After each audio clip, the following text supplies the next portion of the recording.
raised 5 daughters. I have 11 grandchildren. With each pregnancy, I kind of became a little larger and larger. I could lose weight very easily. I could go eat salads and soup for a week and fit into anything I wanted to fit into. It just became an age-related kind of piling pounds on. I realized that in the last 20 years, I had actually been pretty heavy, but I was the picture taker, not the subject of pictures. 35 years ago, I had a serious ankle injury. My horse took off without me, except for my foot was in the stirrup, and broke my leg in half. Broke both the bones in my leg and crushed my ankle.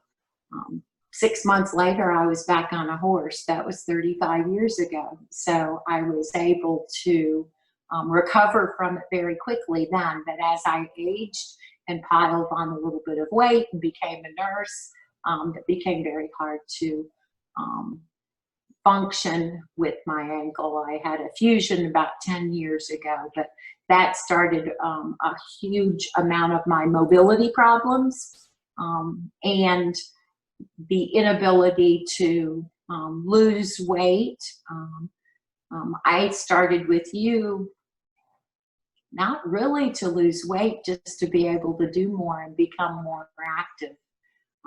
I like to travel. I like to do adventures, not the way I used to, but in a different way.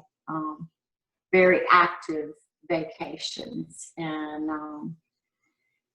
that was my goal when I met you about 4 years ago, Paul.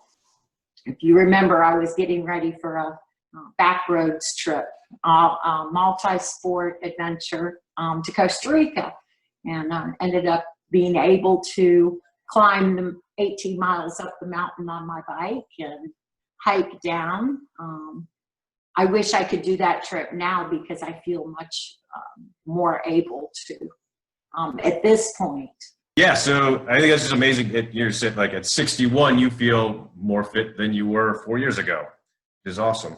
So beginning in January, when we got back together, and I saw that you were doing No Excuses Fitness. Yep. No Excuses Fitness. I was thrilled. I gained so much mobility, and I know we were at the Taekwondo studio or whatever you call it. And you said that I couldn't wear shoes. Well, because of my ankle injury, that extremely intimidated me. I haven't been without shoes since I broke my ankle probably 35 years ago, definitely not for the last 10 years. I would roll out of bed and put something on my feet. I had not walked barefoot, maybe at poolside, gimping along. So that was very intimidating, and I wore non-skid socks for the first month.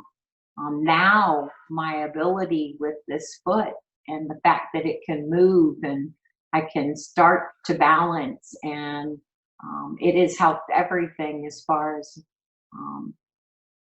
with my leg, my hip, my knee. It's quite incredible, the transformation. And you just started running.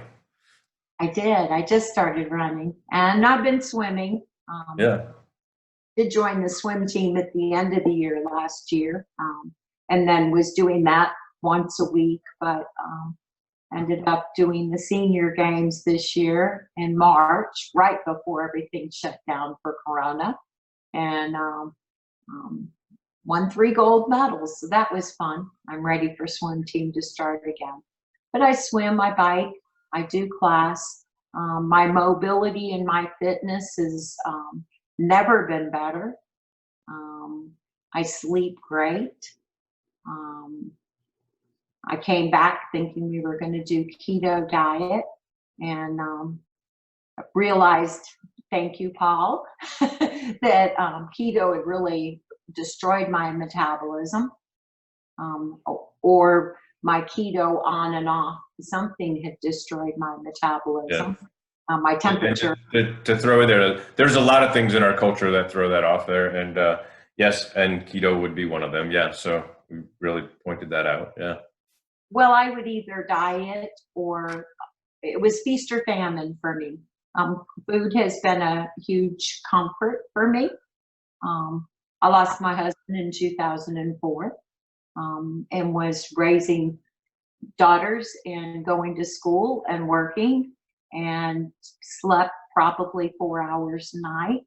And that's really when my weight became out of control. Food was my comfort, and also um, probably poor choices in food just for energy to sustain the life I was doing. Studied from 3 to 6 a.m. and started my day either at work or school. I was working 2 different jobs and going to school and kept on going. So I went from a 8th grade dropout to I have 2 master's degrees, one in nursing and one in healthcare administration. Um, but the cost on my body was great. Um, so now that I'm over 60, it's like, whoa, hold on. I want to be able to still be active, still play with my grandkids, um, bike and swim. And that's what I like. I don't want to be indoors. I want to be outside, and enjoying adventures. So, but being able to take my shoes off, I'm barefoot now. I would have never done that before. I'm barefoot all the time. Now, and that's in 3 months. I've lost 32 pounds. Yeah. My So I mean, you just kind of said, yeah. So it's May 22nd right now, and you started in January, and down what? Yes, What did you say? 32 pounds. Nice. It seems slow as I'm going. If you look at any true, as much as there's the attention gets to the lose that kind of weight in a month or something like that, but really, if you look at all the success stories long term, that's normal. I wanted mobility and strength. Yeah. Honestly, did I want to lose weight? Yeah, but I never have before and sustained it. I wanted mobility and strength and to do the things that I like. Probably weight loss was on the bottom of the list, just because I had pushed that idea out of my mind. Seriously? Sure. Yeah. Yeah. Yeah. Especially for you, it's a great byproduct when you're really looking for other stuff. Yeah. I was, and the metabolism healing has been huge. My temperature was 96.5 to 97 when I woke up. When I exercised, it plummeted to some really scary numbers, actually. I remember when we first started taking our temperatures, I threw out my thermometer and went and bought another one because I thought it was broken. It wasn't broken. Uh, My metabolism was broken. So watching that recover, I've been at 98. This is actually the first week that I've been 98, between 98 and 98.5 most of the time. And I'll go down to about 97.5 after a serious workout. So I know I'm still working out a little too much, and you're not going to change that because I'm really having fun. Just yeah. say. So what does that mean to you? So yes, there's a faster metabolism, means better metabolism means weight loss, means normal body temperature. What other things does that mean to you? Well, I hadn't sweat in a long time, which I thought was interesting. I didn't realize it until I started sweating again, but I feel more normalized mentally. Mm-hmm. My energy is better sustained. Even today, I went over to the pool and had an opportunity where nobody was there and was swimming laps. And through everything that we've done, I just kept swimming and swimming. I wasn't running out of air anymore. So we've changed a number of things between the air, the breathing exercises. I started doing some baking soda. I've completely quit Advil. I was an Advil addict. I didn't know if you knew that, Paul. I don't remember that if you said it. Yeah. Yeah, I probably didn't fess up on If that. you did, I would have, and you probably heard me say it indirectly. If I heard it from anybody's mouth, I would definitely point it out. Sure. Oh, I know. It's probably why I didn't fess up on that one. But I was, my routine was 2 Advil in the morning and 2 Advil at night. So 800 milligrams of Advil, and sometimes I would add some during the day if I was having a really busy day or a survey or something. I have broke that down. I take an aspirin for multiple reasons every night, but no Yeah, pain. that's it. And I would say that can actually be a good thing with the, if you're getting your collagen and you're getting your aspirin, I would say that's a very good thing for anti-inflammatory as well as other stuff. Yeah. So I've added a scoop of collagen, and I do take turmeric, but I've used that for a while. I love pineapple, fresh pineapple, and the good enzymes that pineapple have can be very anti-inflammatory. I hope that's on your good list. We hadn't talked about it. I just put it on my list to talk to you about it later. But Oh, great. Well, with any food, there's a combination of good and bad, and so especially with my recent education, what I've come to conclusion is it's much more about the right balance. There's some stuff I would still say, no, that's not good for you. But in general, it's rather than vilifying most of the things that I've even been guilty of vilifying in the past, it's more about, hey, that, whatever, sugar or milk or whatever, those things can be horrible and those things can be very good if you really understand how the balance of everything works out. right. Well, I used to use pineapple as an anti-inflammatory. So while we're at it, what I'll say is pineapple definitely raises serotonin, which is actually slows the metabolism. Again, some people hearing that might think, oh, that's a good thing. Like a lot of antidepressants have serotonin in it, raise serotonin and stuff like that. And as much as serotonin is in our body and it's a hormone, basically supplementing or getting too much of it is not a good thing. Like, look, think of it as a stress hormone that does amazing things naturally when we're in an emergency mode, but that doesn't mean something that we should be trying to pile on or supplement with. So honestly, while I'm thinking about I would say pineapple would be a good sometimes food. I would recommend it as a staple. We're gonna have to sit down and talk about my diet one of these days. Yeah, we can get into that a little more later. But I've played with it, and I did read the Kate Deering book on metabolism. yeah.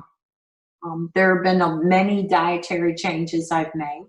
My system doesn't like dietary changes. I told you about that. It just my body tries to reject any change, but 61 years of stubbornness through and through.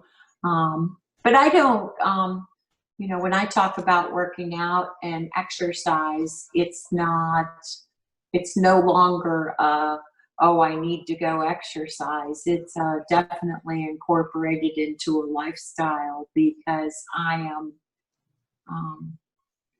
it's my calm. It's my let things go and think about my day. Keeps all of my joints moving, and it makes me feel very good. I can't imagine starting a day without it. I have rain gear for my bike if it's raining. I will go ride in the rain. I won't ride what we had last night. That's for sure. Yeah. But, I think that's an important distinction. As much as exercise can be a means to an end, when that is the focus, I'm doing this to lose weight. I'm doing this to get healthy. I have to do this to get healthy. I have to do this to lose weight. Generally speaking, when you see that, you don't see the results you're looking for. no, I get it. It adds more stress. versus I really loved your approach, and I think more people would be much better off of adopting it. Of like, this is my lifestyle. This is what supports me. Getting, I mean, again, it's your version of it, but create your own version of it. Say like, okay, yes, getting to this class 3 times a week, and getting up and going bike riding every morning, and doing this and this. That's what supports. That's what supports you, your happiness, your life, yeah, your success. What starts my day mentally and physically on a really good note. That's what I look forward to. My cup of coffee and then jumping on my bike. So don't start talking to me about coffee, Paul. No, no, I would say, generally speaking, I would say coffee is a good thing, but like anything, like, all right, looking at the big picture and how it balances with everything. So yeah. How about breathing? What epiphanies have you had for breathing, and what has that meant? So putting that breathing exercise or those breathing exercises into your lifestyle, what has that meant to you? It's been interesting. During class, when I have to concentrate to balance, it's been difficult. But when I adopted it to my bike riding, which is automatic to me, it became very easy and methodical. Today, I really saw the benefit because I was able to just keep on swimming. I wasn't out of breath. I stopped swimming because I got tired of swimming, not because I was out of breath, which I thought was really amazing, and I haven't experienced that yet. I was just swimming lap after lap after lap. Normally, I would be limited to my breath. And we had talked about that. I'm trying to run, walk, and I incorporate that a couple of times a week. And I decided I was just going to breathe through my nose and run to the point that I could still comfortably breathe to control it more. And that's been interesting. It's just been fun. But I've used breathing since I met you years ago for putting myself to sleep. You had talked about that a long time ago, and I thought, well, that's just something I incorporated. I fall asleep as soon as my head hits the pillow, but I always start by breathing, and then I don't remember, some deep breaths through my nose and some techniques that you had shown us 4 years. And for a lot of people, getting, whether it's getting to sleep, staying to sleep, is a huge challenge and makes a big difference. Makes a big difference in your metabolism, makes a big difference in weight. So yeah, and how you feel, energy. Yeah. So that's huge, being able to get right to sleep. Good. Anything else? Any other epiphanies that all of us, we're so used to doing what we do. So if somebody else was looking at it, what kind of epiphanies would you say you've had? What was exciting was walking into a facility I haven't been in. I had to go work a difficult situation. I'm a regional nurse, so I go to multiple buildings. And I went to a building that used to be mine that I haven't seen the people in about 4 to 6 months. And I was mob seen by, "What are you doing? You look so much better." So, that's always a good surprise. no, they wanted the secret. They kept pulling me aside. I was there working for about a week, and they're like, "Is that you?" So that was interesting because I don't see the change day to day, but I do feel so much better. I feel more grounded. My lifestyle is just changed, and like I told you, I just want more and more. I'm enjoying growth. Sometimes what you say I don't like, Paul, but I'm always going to tell you what I listen. Well, I will also say this, and you realize this, as I learn, as I experience, and through other people's learning and other people's experience, my opinions will change, and I will. They will. And when I'm not so busy with work, I'll probably argue opinions with you and pull up some research and stuff. But you're pretty spot on, Paul. So I appreciate the coaching and friendship, and the whole group, having a group of ladies to share our journey, whatever that is. They're very individual journeys, and to be able to share that with everybody is really exciting to see, how people are, and how they grow and what they can do with it individually. Yeah, as much as we are now all online on Zoom, it is still very much very much a community. It Of is support. very much a community, yes. Yeah. Um, Anything that you already haven't said as far as like, yeah, what have you discovered, and what does that mean to you? But big picture, bottom line, what does that really mean to you? Just as empowered me. I can't change back time, but my future, I found the place I want to live, and I really want to retire badly, and that'll happen someday. But I also want to be in good health.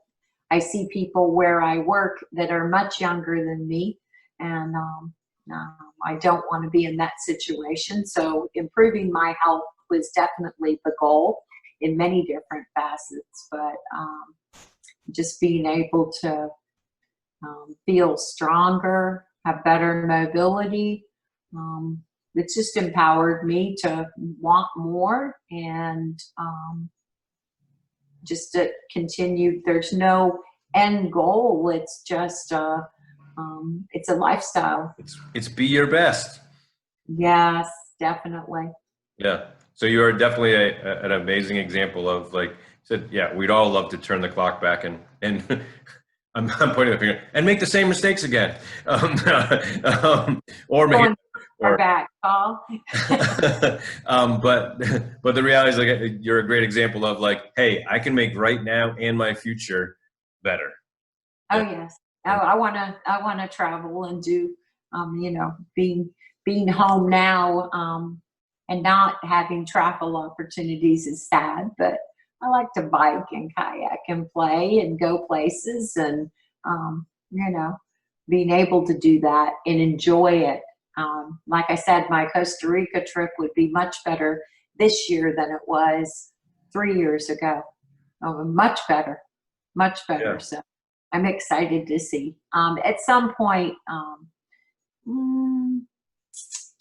by the time I'm 65, I'll do a triathlon of some sort. That's the goal. I'll leave that one to you. I got other things I can work. It's not. Which is great. No, it's great. It's just like, I'm just thinking, like, that's not on my wish list. But if it's on yours, great. Yeah. I want to win. I just want to participate. I think it would be. Yeah. I think it would be a lot of fun. I love to bike. I love to swim. If my running can get to that point, and it will over time, there's no pressure on it. That's the fun part. I just enjoy doing it. So.